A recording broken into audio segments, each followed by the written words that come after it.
សួស្តីអ្នកទាំងអស់គ្នាស្វាគមន៍មកកាន់ Channel Let's Talk ថ្ងៃនេះខ្ញុំមានទានបទមួយដែលទាក់ទងនឹងសាសនា Hindu តើហេតុអ្វីបានជាមហាសិវរាត្រីគឺជារាត្រីដ៏វិសុទ្ធបំផុតរបស់សាសនា Hindu ដើម្បីឲ្យកាន់តែដឹងច្បាស់សូមចូលទៅកាន់វីដេអូទាំងអស់គ្នាត្រឹមតែមួយយប់ចក្រវាឡក៏បានកើតឡើងអំពើល្អកំចាត់អំពើអាក្រក់និងអាពាហ៍ពិពាហ៍ទេវភាពមានរូបរាងដូចមនុស្សជារៀងរាល់ឆ្នាំល្ងាចដ៏វិសេសវិសាលនោះត្រូវបានប្រារព្ធឡើងដោយព្រះមហាសិវរាត្រីគឺជាពិធីបុណ្យមួយដោយរឿងព្រេងបុរាណនៃព្រះសិវៈកំពូលនៃសាសនា Hindu ខណៈពេលដែល Diwali និង Holi ប្រហែលជាពិធីបុណ្យ Hindu ដ៏ល្បីល្បាញបំផុតពីររបស់ពិភពលោកមហាសិវរាត្រីគឺជាព្រឹត្តិការណ៍ប្រចាំឆ្នាំដែលឧទ្ទិសទៅដល់ព្រះសិវៈព្រះសិវៈគឺជាព្រះដ៏អស្ចារ្យមួយក្នុងសាសនា Hindu ដែលជាសាសនាធំជាងគេទី3របស់ពិភពលោកដែលមានអ្នកដើរតាមប្រហែល 1.2 ពាន់លាននាក់ដែលភាគច្រើនរស់នៅក្នុងប្រទេសឥណ្ឌា Hindu ខ្លះថ្វាយបង្គំព្រះព្រហ្មជាអ្នកបង្កើតហើយអ្នកខ្លះទៀតបួងសួងដល់ព្រះវិស្ណុជាអ្នកថែរក្សាឬជាព្រះសិវៈជាអ្នកបំផ្លាញភាវៈអាក្រក់មហាសិវរាត្រីដែលត្រូវបានគេស្គាល់ថាជារាត្រីដ៏អស្ចារ្យនៃព្រះសិវៈរំលឹកដល់ការរៀបអភិសេកជីវិតរបស់អាទិទេពជាមួយព្រះនាងប៉ាវទីទង្វើដ៏ក្លាហានរបស់គាត់ដែលបានជួយសង្គ្រោះភពផែនដីរបស់យើងនិងរបស់ព្រះអម្ចាស់ដែលធ្វើឲ្យមានវដ្តជីវិតនេះជាអ្វីដែលអ្នកត្រូវដឹងពីរឿងរ៉ាវនៅពីក្រោយការប្រារព្ធពិធីសាសនា Hindu នេះសាសនា Hindu គឺជាសាសនាបុរាណដែលមានអាយុកាលជាង 4000 ឆ្នាំហើយអ្នកប្រាជ្ញទូទៅជឿថាវាមានកំណើតនៅជ្រលងភ្នំ Indus រវាងឆ្នាំ 2300 មុនគ្រិស្តសករាជនិងឆ្នាំ 1500 មុនគ្រិស្តសករាជដោយសារតែការប្រមូលអត្ថបទបុរាណច្រើនសន្ធឹកសន្ធាប់របស់សាសនានិងភាពចម្រុះក្នុងតំបន់នៅទូទាំងឧបទ្វីបឥណ្ឌា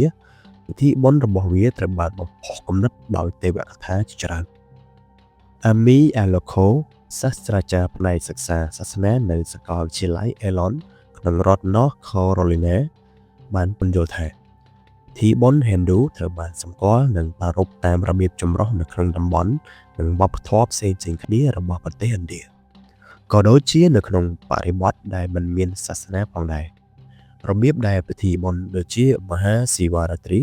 ត្រូវបានប្រារព្ធក៏ខុសគ្នាអាស្រ័យទៅលើតំបន់និងការប្រារព្ធផ្សេងគ្នា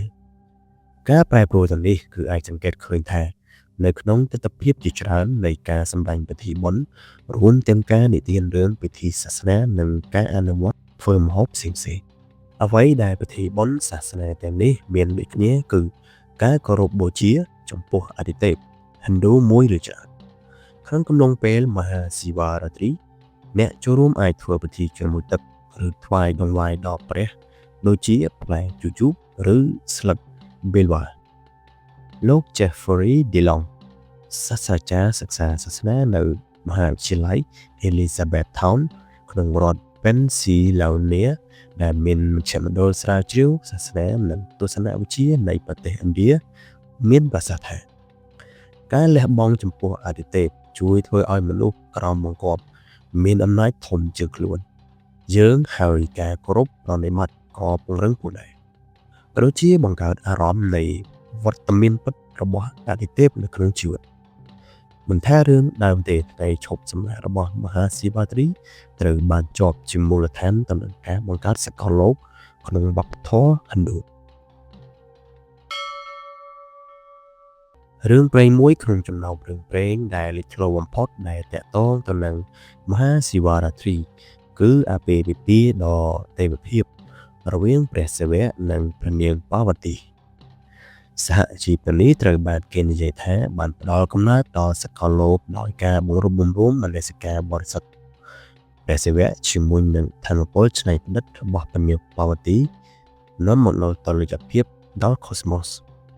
អាពាហ៍ពិពាហ៍របស់គេដែលជ្រើសរើសត្រូវបានពិពណ៌នាថាជាអាទិទេព Hindu Ardhanarish បារាត្រូវបានគេនិយាយថាបានបញ្ចេញកម្លាំងចាំបាច់ដើម្បីបង្កើតនូវទ្រទ្រង់ជីវិតទស្សនវិជ្ជាឥណ្ឌានិងអ្នកជំនាញសាសនា Hindu Purusottama Billy Moria និយាយថារឿងព្រេងនេះធ្វើឲ្យមហាស៊ីវត្រីពាក់ព័ន្ធជាពិសេសចំពោះគូស្នេហ៍ Hindu Billy Moria គឺជាមិត្តរួមការងារនៅសាកលវិទ្យាល័យ Melbourne របស់ប្រទេសអូស្ត្រាលីផងដែរគាត់និយាយថាសម្រាប់អ្នកកាន់សាសនា Hindu ជាច្រើនអ្នកជារាត្រីរាអាពាហ៍ពិពាហ៍មិនត្រូវបានគេយល់ថាជារឿងបុគ្គលឬគ្រាន់តែជាព្រឹត្តិការណ៍ឯកជនប៉ុណ្ណោះទេប៉ុន្តែចំនួនមកវិញជាពេលដែលនៃនិមិត្តរូបនៃការសម្ពោធការមកដល់នៃចក្រវាលខ្លួនឯងព្រះសិវៈគឺតំណាងឲ្យមនសិការនិងខាងវិញ្ញាណចំណែកឯព្រះនាងប៉ាវទីតំណាងឲ្យការលះបង់និងការទទួលខុសត្រូវ Billy Moria បញ្យល់ថាភាពរៀងពោលនៃនិមិត្តសញ្ញានេះត្រូវបានឆ្លុះបញ្ចាំងនៅក្នុងអាពាហ៍ពិពាហ៍ Hindu ជាច្រើនគាត់និយាយថាគូស្វាមីភរិយាត្រូវបានលើកទឹកចិត្តឲ្យបង្កើតសមតុល្យដែលអាចប្រៀបធៀបបានដែលសន្យាថានឹងមានការស៊ីសង្វាក់គ្នាភាពស្មោះត្រង់អាយុវែងនិងប្តីមេត្តាពួកគេបន់ស្រន់ជាមួយគ្នាទទួលទានអាហារក្នុងពិធីបុណ្យក៏សង្កេតមើលពេលតមអាហារការរីករាយនិងការសប្បាយរីករាយផងដែរសម្រាប់អ្នកកាន់សាសនា Hindu ខ្លះមហាស៊ីវរាត្រីក៏រំលឹកដល់របាំតណ្ដាវ៉ាជីវ៉ានៃការបង្កើតការអភិរក្សនិងការបំផ្លាញនៅពេលសម្ដែងតណ្ដាវ៉ាជីវ៉ាបានយកទម្រង់ជាអ្នករបាំណាតារាចាត្រូវបានគេហៅផងដែរថា Lord of the God ណាតារាចាអាចត្រូវបានគេតាមដានជាង 1500 ឆ្នាំមកហើយចំពោះការពណ៌នារបស់វានៅក្នុងចម្លាក់ឥណ្ឌាការសម្ដែងនេះតំណាងឲ្យចង្វាក់បន្តនៃសកលលោកនិងតុល្យភាពរវាងថាមពលថាមវន្តនិងភាពស្ងប់ស្ងាត់ខាងក្នុងលោកឡងបាននិយាយថាដូច្នេះនៅលើកម្រិតលោហៈធាតុរបស់ព្រះសិវៈកំពុងបន្តគ្រប់ពេលវេលាយើងទាំងអស់គ្នាជាផ្នែកនៃវាប៉ុន្តែវាបានត្រូវផ្សារភ្ជាប់ជាមួយនឹងយុទ្ធពិសេសរបស់មហាស៊ីវរាត្រីព្រោះពេលយប់ជាពេលអ្វីៗដែលធម្មតាគឺស្ងប់ស្ងាត់ហើយពិភពលោកកំពុងដេកលង់លក់តំណាងឲ្យចំណុចច្នៃប្រឌិតមុនពេលដែលព្រះសិវៈចាប់ផ្ដើមរបាំរបស់ទ្រង់ដើម្បីបង្ហាញដល់ពិភពលោកលើសពីបរិញ្ញាទាននៃការបង្កើតទាំងនេះមហាស៊ីវរាត្រីក៏ត្រូវបានភ្ជាប់ទៅនឹងតួនាទីរបស់ព្រះសិវៈជាអ្នកការពារសកលលោកផងដែរយោងតាមលោកឡងក្នុងរឿងបរិញ្ញាទានមួយរបស់ព្រះសិវៈបានអះអាងនៅឧត្តមភាពរបស់ទ្រង់លើអាទិទេពប្រាម៉ាន់និងព្រះវិស្ណុដោយយកទម្រង់នៃពន្លឺគ្មានកំណត់ជារឿយៗគេស្គាល់ថាជា Jyotirlinga ជួរឈរភ្លឺនេះតំណាងឲ្យភាពគ្មានដែនកំណត់របស់ព្រះសិវៈភាពក្លាហានរបស់ព្រះសិវៈត្រូវបានគូសបញ្ជាក់បន្ថែមដោយរឿងព្រេងពីរទៀតដែលតាក់ទងជាមួយពិធីបុណ្យនេះកំឡុងពេលមួយឆ្នាំពលបានគំរាមកំហែងពិភពលោករបស់យើងរហូតដល់ព្រះសិវៈឈានជើងចូលហើយចាក់ថ្នាំពុលចូលបំពង់ករបស់ទ្រង់ដើម្បីធានាថាមនុស្សជាតិនៅរស់រានមានជីវិតមួយទៀតព្រះសិវៈបាញ់ព្រួញដើម្បីកម្ចាត់បងប្អូនបិសាចទាំង3កាម៉ាឡាស្កាតារ៉ាកាស្កានិងវីឌីយុនម៉ាលីដែលជាពាក្យប្រៀបធៀបដ៏ស្វាហាប់របស់ទ្រង់សម្រាប់ការបំផ្លាញអំពើអាក្រក់ដោយអំពើល្អសារៈសំខាន់ខាងវិញ្ញាណរបស់មហាស៊ីវរាត្រីត្រូវបានពង្រឹងដោយទស្សនីយភាពតែមួយគត់របស់វាសពថ្ងៃនេះប្រទេសឥណ្ឌាបានក្លាយជាដែនដីនៃទឹកដោះគោនិងទឹកឃ្មុំ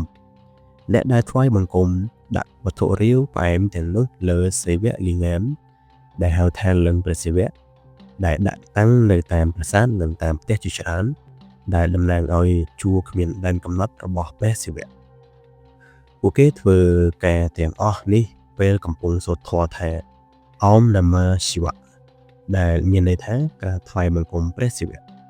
អ្នកចូលរួមពិធីបុណ្យអាចបន្សុទ្ធខ្លួនឯងដោយការងត់ទឹកបង្ហាញការគោរពបូជាតាមរយៈការតមអាហារស្វែងរកសន្តិភាពនិងសមាធិ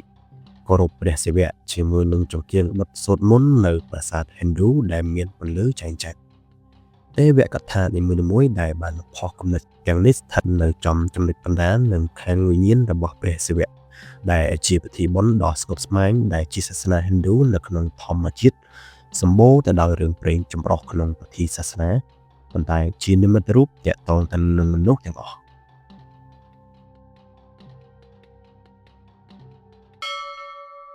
បន្ទាប់ពីស្ដាប់ចប់ហើយតើអ្នកនរគ្នាមានមតិយោបល់យ៉ាងណាដែរចំពោះពិធីបុណ្យសាសនា Hindu មួយនេះ